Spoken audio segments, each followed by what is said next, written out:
মালিক হওয়া অনেক সহজ, কিন্তু মালিক হয়ে থাকা অনেক কঠিন। রাজার মতো বাঁচতে চাইলে গোলামের মতো পরিশ্রম করতে হবে। যে কোনো কোম্পানির মালিক সবার আগে কাজে পৌঁছায়, আর রাতে সবার শেষে বাড়ি আসে। জীবনে সফল হতে হলে কথাই নয়, রাতের সঙ্গে লড়াই করতে হয়।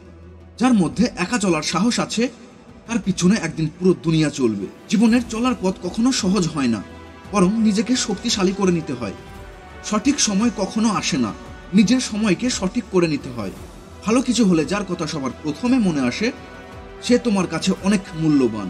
কিন্তু কোনো কিছু খারাপ হলে যে সবার আগে আপনার কাছে আসে, তার কাছে আপনি অনেক মূল্যবান। আমাদের লক্ষ্যকে পূরণ করার জন্য দুই রকমের চিন্তা ভাবনা রাখা দরকার। রাস্তা পাওয়া গেলে ঠিক আছে, কিন্তু রাস্তা না পাওয়া গেলে নিজেকে তা তৈরি করে নিতে হয়।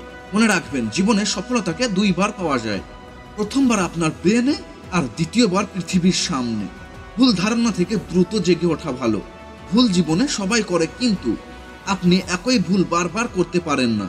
কারণ বারবার একই ভুল করলে সেটা আপনার ভুল নয়, সেটা আপনার স্বভাব হয়ে যায়। তাই নিজের ব্যাপারে সব সময় সচেতন থাকুন এবং সৎ পথে চলার চেষ্টা করুন। সফলতা একদিন আসবেই আসবে।